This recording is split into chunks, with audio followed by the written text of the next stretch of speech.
오늘은 본문을 통해서 오직 믿음으로라는 제목으로 말씀을 나누기를 원합니다. 여기 3절에 보면 율법이 육신으로 말미암아 연약하여 할 수 없는 그것을 하나님은 하시나니. 그래서 인간의 연약성이 있습니다. 인간의 연약성은 첫째로 하나님에 대하여 자세히 알 수가 없습니다.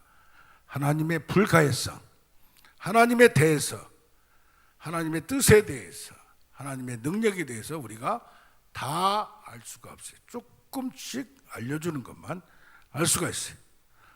그래서 하나님의 특별히 창조, 무에서 유를 창조했는데 그 창조의 사건 어떻게 합니까? 빛이 있으라 하심에 빛이 있어요. 언어의 사건, 말만 해도 그대로 이루어지는 역사. 그렇듯이 하나님은 말만 하면 역사가 이루어지는데 예수님은 어땠어요? 돌아가시기 전에 엘리 라마 사막다니 이런 말씀을 하시면서 하나님 어찌하여 나를 버리셨나이까? 탄식 가운데 부르짖었어요. 탄식과 고난 가운데서 확 부르짖고 죽음의 마지막 외침 속에서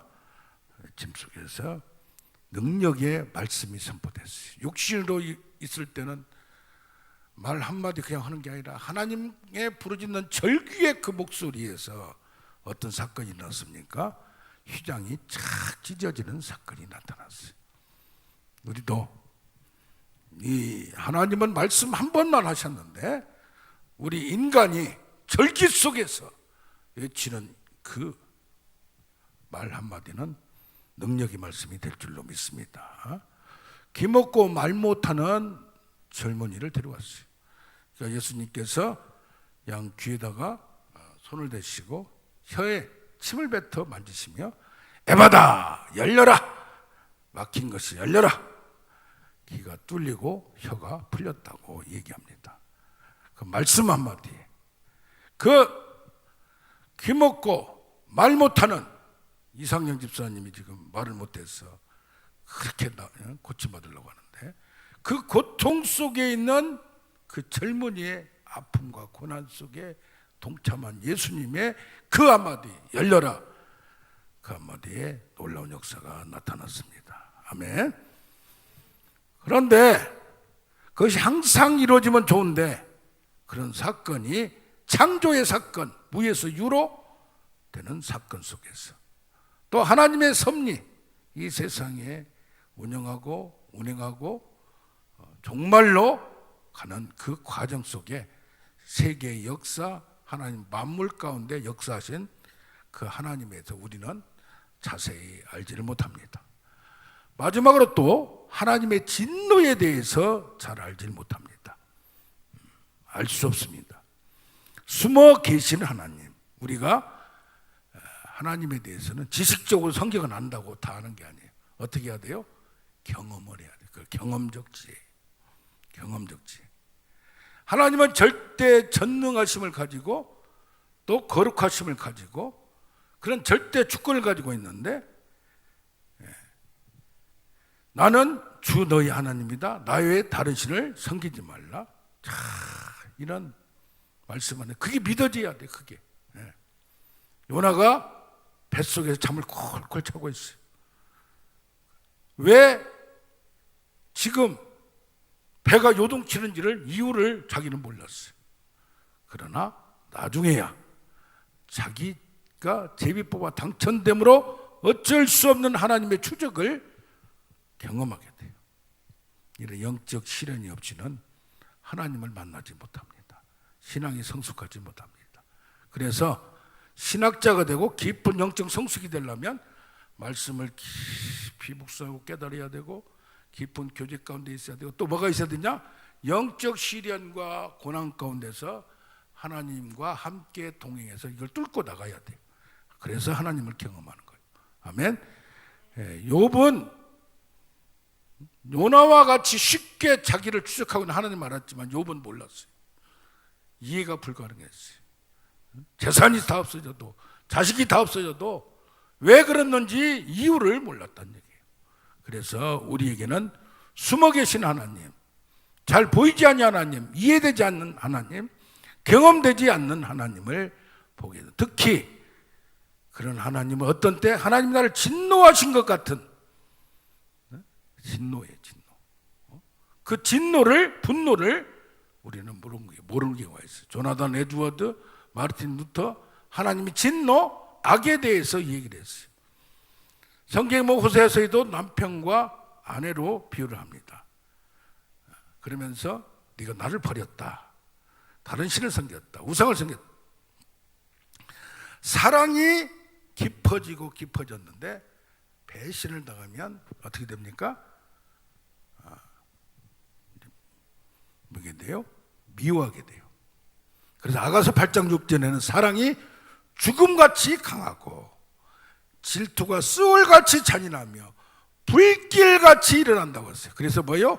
사랑이 변하여 배신이 되면 이게 무서운 게 되는 거예요.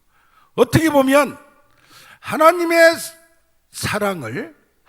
사랑을 경험해야 되고, 하나님과 아들과 아버지, 남편과 아내의 관계에서 그게 틀어지기 시작하면 어떤 하나님이 되느냐?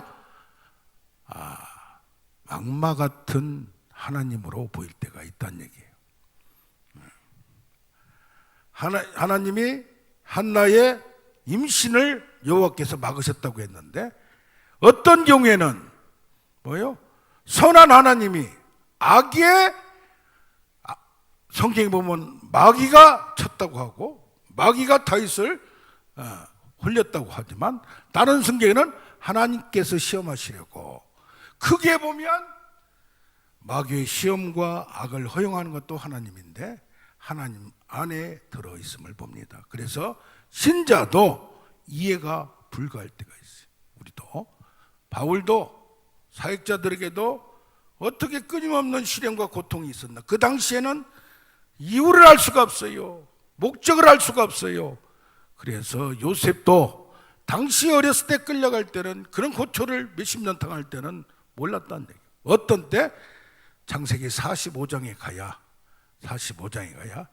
35장부터 쭉 나가봐야 알 수가 없어요. 37장에 꿈을 꾸고 뭐하고 나오는 거, 45장을 가야 아하, 하나님이 나를 이때 이렇게 쓰려고 그런 고통 가운데 애굽으로 멀리 보냈구나, 당신들을 구원하시려고. 그래서 어떻습니까? 우리는 하나님의 창조에 대해서, 하나님의 하신 일에 대해서 알 수가 없어요. 특별히 하나님이 개입하시고 진노하시고 우리에게 간섭하신 것을 알 수가 없어요. 이걸 뭘로 알아야 돼요? 진행해 나가면서 영적인 지혜로, 경험적 지혜로. 그래서 너희가 여러 가지 시험을 만든 기쁘게 여기라, 온전히 인내로 그걸 지키라. 그러면 너희를 어떻게 하려고? 온전하게 만들려고. 그 이유를 알 수가 없어요. 그런데 5절에 보면, 야고보서 1장 5절에 보면 지혜가 부족하거든. 그게 뭡니까? 공부 못하는 사람들 지혜가 부족한 그거에 써먹으라고 게 아니에요. 인간 생활 가운데 하나님과 관계 속에서 하나님을 경험하는 지혜가, 믿음의 지혜가 더 깊어져야 한다는 겁니다. 아멘. 그러면서 그래요. 믿음으로 구하라. 뭘 구하라? 하나님이 나에게 알려주려고 하는 그걸 깨달으라, 그런 말입니다. 아멘. 의심하는 자는 바다 물결 같다. 분명히 이유가 있다. 분명히 뭐가 있다? 목적이 있다. 아멘. 자기 생각이니까 모르는 거예요. 밑에 신입사원이 사장 생각을, 회장 생각을 몰라요. 일반 국민이 저 위에 있는 지도자의 생각을 몰라요. 우리 인간이 그래서 뭐예요? 너희 길과 내 길이 다르고 너희 생각이 내 생각 다르다. 하늘과 땅같이 다르다. 아멘. 그래서 우리는 알 수 없지만 뭔가 이유가 있다, 목적이 있다, 그것을 알아가는 우리가 되길 원합니다. 두 번째는 육신의 연약함이 뭐냐? 우리가 무능요, 한계가 있어요. 아까는 몰랐는데, 다 할 수가 없었는데 지금은 할 수가 없다는 얘기. 할 수가 없어. 특별히 생물학적으로 인간의 몸이, 우리가 인간의 몸을 다 알 수가 없어요. 또 온전한 건강한 사람도 없어요. 누군가 날 때부터 아니면 자라면서 어딘가 연약하고 부족한 면이 있고 영원히 고쳐지지 않는 것도 있어요. 완전 치유가 불가능할 수도 있어요. 이것은 하나님의 세계에서만 될 줄로 믿습니다. 아멘. 그런데 또 하나가 뭐냐면 인간의 마음도 내면도 심리학적인 것도 마음의 병, 정신의 병. 인간의 마음이 이건 요동쳐요. 알 수가 없어요. 아무리 열심히 믿는 사람도 조세영 그냥 뭐 선교사지만 목사예요. 되돌아갔지만 좀 도둑이었어요. 이번에 뉴스거리에 신창원 씨 907일을 탈옥수 도망가서 신출 경몰 신창원이가 나타나면 경찰들이 몰려온다 그런 말을 만든 대단한 사람. 이 사람이 하나님을 믿었어요. 그런데 이번에 간증도 했고 그런데 극단적 선택을 했다고 했어요. 신앙생활의 어려움이 누구나 있어요. 완전하지 못해요. 그러다가 넘어지고 자빠지고 엎어지는 경우가 있어요. 그런데 왜 그러냐 이 말이에요. 왜 그러냐 이 말이에요. 할 수 없다고 하지만은 왜 그러냐 이 말이에요. 그래서 우리의 신앙생활도 어느 단계 이상을 못 넘어가는 사람마다 누구마다 그런 연약한 아킬레스건이 있고 그걸 뛰어넘어야 돼. 인간의 몸도 우리 인간의 마음도 의식적인 것 알 수 있어요. 잠재의식을 더 멀 수 있어요. 무의식 같은 경우는 자기가 자기를 몰라요. 자기 똑똑한 줄 알아요. 자기를 다한 줄 알아요. 그러나 내면에 있는 더러움과 악함을 모르는 거예요. 자기가 잘났다고 착각하는 거예요. 그래서 인간은 무죄 불가능하다 이 말이에요. 죄를 짓지 않을 수가 없다. 죄의 삭은 사망이요. 사망에 쏘는 것은 죄다. 죄요. 그래서 고민할 수밖에 없고 신음할 수밖에 없어요. 로마서 7장 11절에 죄가 기회를 타서 계명으로 속이고 우리를 죽인다. 그래서 24절에 오라 나는 공고한 사람이었다. 누가 나를 거기서 건져내리야. 인간의 내면도 여기 보면 한 법을 알았노니 7장에 그 위에 나옵니다. 한 법을 알았노니 내 안의 법에 내 안에 하나님의 법과 죄의 법이 싸우고 있다 이거예요. 싸우고 있다. 이것도 쉬운 게 아니에요. 우리 영적인 싸움도 쉬운 게 아니에요. 그러면서 우리는 어떻습니까? 율법 문제 누가 완벽하나 이 말이에요. 율법을 하나라도 지키면 법규 하나라도 지키면 벌금이 날아오는데 그런데 로마서 2장 6절 보면 그게 나옵니다. 너희가 행한 대로 각 사람에게 보응을 받나니 불의한 자에게는 진노가 나타나는데 뭐라고 하냐? 악행자에게는 환난과 공고가 있고 선행자는 영광과 존귀와 평강이 있다. 그렇게 얘기해요. 원래 유대교에는 인간의 본질적인 죄성의 교리가 없었어요. 그걸 잘 이해를 안 해요. 그래서 원죄도 이해를 안 해요. 시편 51편은 신약에 들어와서 후대에서 그걸 원죄로 또 아담의 문제를 했지만 그걸 인정을 안 해요. 그래서 유대인 기독교인이 있어요. 유대교를 믿다가 유대인이면서 기독교로 유대적 기독교인. 사도행전에 그게 많이 나오는데 그게 제2성경기 말라기 다음에 400년 동안에 이 하나님의 신앙이 성경이 딱 끊어지면서 이 행위에 따른 심판. 그래서 유대인들이 뭐요? 행위에 따른 심판이 있어요. 근데 사도 바울도 로마서나 어디를 보면 뭐가 나와요? 행한 대로 보응을 받나니 이걸 염두에 두면서 행한 대로 심판을 받는다고 고린도 후서에 나오고 여기도 적더라고요. 믿음으로 어렵다는 게 있어요.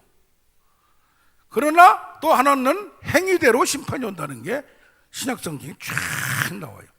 그래서 유대교는 행위대로 심판을 받고 우리 지금 기독교인은 믿음으로 구원받는다고 그래요. 누구 때문에? 예수의 피값으로 공로로. 아멘. 그런데 성경에는, 신약 성경에는 두 개 같이 써 있다 이 말이에요. 이걸 어떻게 해석해야 되냐 이 말이에요.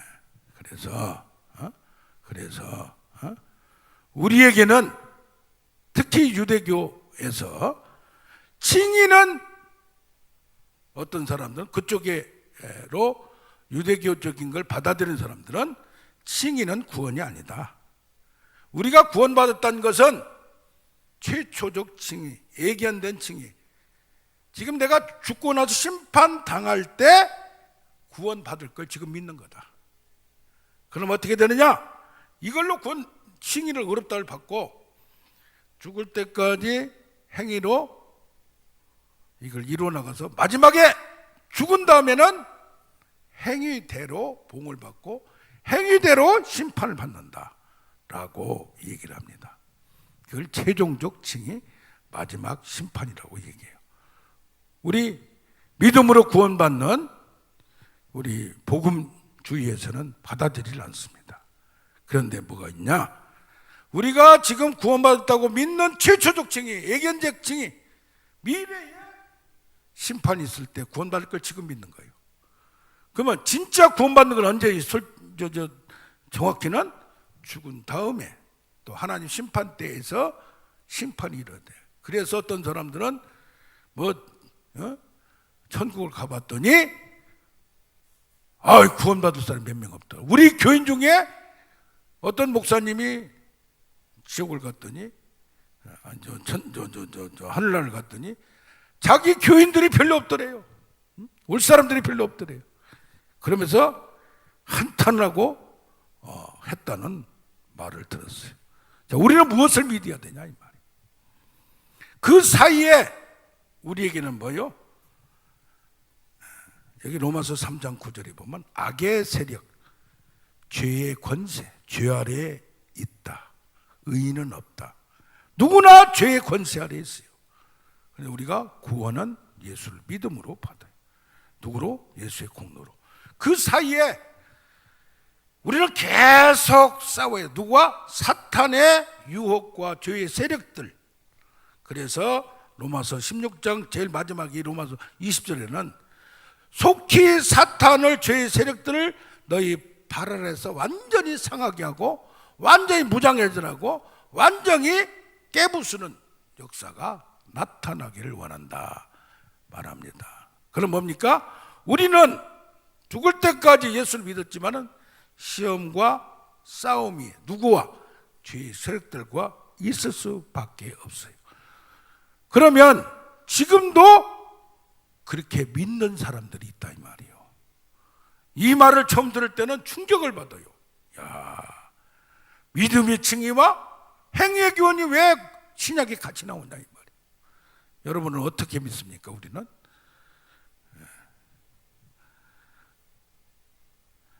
로마서 6장 10절에 보면 뭐가 나와요? 죄에 대하여 그가 십자가에 죽으심은 죄에 대하여 단번에 죽으심이요.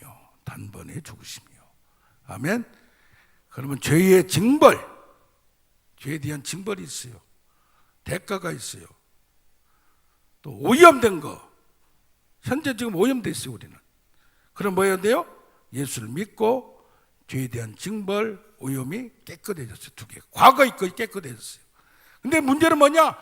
죄의 세력들과 악의 세력들과 유혹과 미혹하는 세력들과 싸워야 돼요. 언제까지? 죽을 때까지. 언제까지? 끝까지. 아멘. 이것을 너무 무시하다 보면 예수 믿고 구원받으니까 개판으로 살아요. 지 마음대로 살아요. 성질난 대로 살아요. 그것도 잘못된 거예요. 나는 당당히 구원받았으니까. 칭의는 구원의 확신을 주기 위한 거지 망상 속에 잘못된 믿음을 가지라는 건 아니에요. 아멘. 이게 굉장히 중요한 거예요. 우리 정통주의 복음주의에서는 이런 얘기 자체를 안 해요. 왜? 구원의 확신이 더 중요하기 때문에.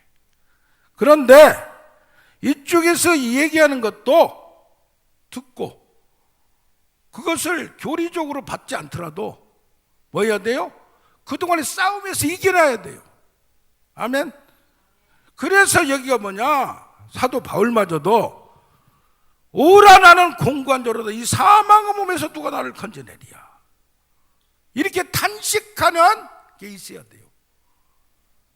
예수 믿고 능력만 받고 믿음만 가지려고 하는 것은 아주 잘못된 신앙 구조예요. 뭐 해야 돼요? 내 지체 속에서 다른 법이 내 마음의 법과 싸워 죄의 법으로 사로잡는 걸 보는 거다. 내 속사람이로는 하나님의 법을 즐거워하되 내가 한 법을 깨달은 선을 행하기 원하는 나에게 악이 함께 있는 거로다. 귀신이, 사단이 예수 믿는 사람한테 안 가요? 없어요? 공격을 해요. 그 안에 들어있어요. 양심 역사하는 사람도 있어요. 그리고 모든 걸 성령으로 생각하는 사람도 있어요. 우리는 이 지적을 무시만 하지 말고 곰곰이 생각하고 따져보는 우리가 되길 원합니다. 아멘. 악의 세력이 무서워서 믿음으로 칭의받는 걸 너무 무시해도 안 되고 행위로 구원받는 걸 무시해도 안 되고, 그럼 어떻게 해야 돼요? 행위로 구원받지는 않대. 믿음으로 칭의를 받았을 때 여기 논리를 따지면 지금은 믿음으로 칭의를 받고 살 때까지 완전 무기력해야 된다라고 생각할 수 있어요. 그러나 그것도 아니에요. 싸우는 과정은 있어야 된다 이 말이에요. 그래서 히브리서에서 어떤 때 보면 성령을 받고도 말씀을 받고도 변질된 사람들을 유대교로 돌아가고 신앙을 저버린 사람, 세상으로 가버린 사람들이 많이 있더라 이 말이에요. 아멘. 예, 그래서 우리는 뭐 해야 돼요? 그래서 교리적으로 뭐가 나오느냐? 성령론이 굉장히 중요한 거예요. 아까 말한 대로 하나님에 대해서 불가의성 알 수 없다. 인간은 할 수 없다. 근데 또 뭐냐? 인간은 믿을 수 없다. 누구를? 경험이 불가해요. 하나님을 경험해야 되는데, 그리스도를 믿어야 되는데 믿어지지 않는 거예요. 하나님, 예수님이 신성과 인성이 있고 또 그 예수님이 나를 위해 죽으신 것이 믿어져야 되는데 이기적인 욕심으로 믿는 경우가 얼마나 많은지 몰라요. 구원 받으려니까 자기 편하기 위해서 믿는 경우도, 믿는 걸로 착각하는 경우도 있을 수가 있다는 얘기예요. 그래서 이 믿음이 오직 믿음으로 우리가 구원받고 예수님이 구원받고 오직 믿음으로 이 성령이 우리와 함께해서 우리를 연약하게 할 수 없는 것을 하게 만드시는데, 뭐 할 때? 성령을 따라할 때. 성령을 따라할 때 4절을 보면 뭐까지? 율법의 요구까지 100% 못 오더라도 갈 수가 있다는 얘기입니다. 그래서 개혁주의나 복음주의 쪽에서는 뭐라고 그래요? 특히 이쪽에서는 남아있는 죄기 때문에 죄성을 미리 다 인정을 해버려요. 그러다 보니까 개판 쳐도 연약해도 괜찮다고 자꾸 얘기하는 거예요. 이것도 잘못된 거예요. 아멘. 믿었으면, 좀 지속됐으면 달라져야 돼. 근본적인 건 달라지지 않고 믿음만 자꾸 강조하는 경우는 맹신이고 착각이 될 수도 있다는 얘기예요. 그래서 성경에 보면 요한일서 3장 8, 죄 짓는 자는 누구에게 속한다? 마귀에게 속한다. 예수님 오신 것은 마귀를 멸하려 합니다. 신작 하나님께 속한 자는 죄를 짓지 아니하나니 왜? 하나님 씨가 그 속에 있습니다. 이게 참 쉽지 않은 거예요. 하나님 씨가 항상 있어서 항상 죄를 이길 수는 없어요. 유혹을 당할 수 있어요. 그러나 푹 빠지진 말해야 된다 이 말이에요. 할렐루야. 그래서 미혹하는 영의 전략이 여러 가지가 있는데 뭐가 있느냐? 성경 말씀으로 속여요. 쉽게 믿게 만들어. 지식으로 유혹해. 율법적인 신앙관으로 가든지 너무 쉽게 믿어버리든지. 그래서 이단들이 생기는 거예요. 그래서 잘못 믿는, 잘못된 해석으로 가요. 잘못된. 인문주의적으로 인간적으로 성경을 해석하는 경우가 있고, 가톨릭까지 너무 그냥 행함으로 자꾸 너무 하는 것도 있고, 또 성령한 사람은 열광주의적으로 기분 풀면, 감정 풀면 성령이 충만한 걸로 착각하는 경우도 있다 이거예요. 그래서 어떤 경우는 악기나 열정적으로 기도에 참석하면 자기가 성령 갖고 불 받은 걸로 자꾸 감정 출산밖에 안 되는 경우가 엄청 많아요. 그래서 희생적인 신앙을 너무 열정을 열심히 한 것도 문제고, 광적인 내마만 하는 것도 문제고, 바리새인 같이 뭐 하는 것도 신앙에 주일날 뭐 했으니까 자기는 의롭다, 뭐 했다, 석인 것 같이 아는 것 가지고 그래도 안 되고, 뭐 해야 됩니까? 믿기 밑에 세속적인 사고로 그런데 콱 빠져 있는 사람, 자기 유익과 만몬의 신에 살밖에, 하나님을 믿는 게 내가 잘 되기 위해서 능력받기 위해서 하는 경우가 있을 수 있다. 근본적으로 잘못된 믿음으로 되는 경우가 있다. 네 번째가 성령인 것처럼 속인다 이 말이에요. 성령이 충만한 걸로 잘못 생각할 수도 있다는 얘기입니다. 그래서 결론적으로는 뭐냐, 잘못된 믿음을 갖고 신앙생활을 할 경우가 너나 나나 항상 점검을 해야 된다는 얘기입니다. 아멘. 어떤 사람들은 또 이 당시에 사도 바울은 믿음으로 구원받는 거, 행위로 뭐 하는 거? 유대교의 잔재가 남아있어요. 그러나 행위로 믿음으로 의롭다함을 받고 행위로 구원받는 것을 두 개를 성경 속에 얘기했어요. 이것을 후대 신학이 발달하고 더 깊이 연구가 되면서 이제는 뭐요? 어거스틴이나 마틴 루터나 믿음으로 구원받는 거, 가톨릭이 형식적이고 면죄부를 사면 구원받는 걸로 잘못된 것을 고친 건 좋으나 이쪽을 너무 버린 것도 잘못된다 이 말이에요. 그래서 우리는 뭐요? 두 가지를 같이 가져가려고 노력을 해야 돼요. 아멘. 안 된다고 자꾸 하지 말고, 사람 안 베낀다고 자꾸 하지 말고, 잘못된 신앙이에요 그거. 양심 역사한다고 하지 말고 이겨내야 돼. 그래야 달라져. 아멘. 우리 연약함을 인정하면서, 여기 뭐요? 육신을 따르지 않고 그 영을 따라 행하는 우리에게, 우리는 신자를 얘기하는 거예요. 율법의 요구가 이루어지게 하려 하십니다.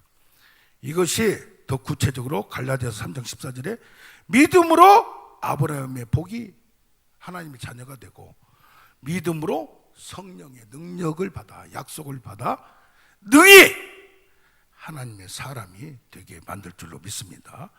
그래서 우리는 하나님에 대해서 다 자세히 알 수가 없고, 인간은 할 수 없어요. 인간의 육신의 연약이 있어요. 그러나 끝까지 된다고 믿고 기도하며 싸우며 믿음으로 승리하는 우리가 되길 원합니다.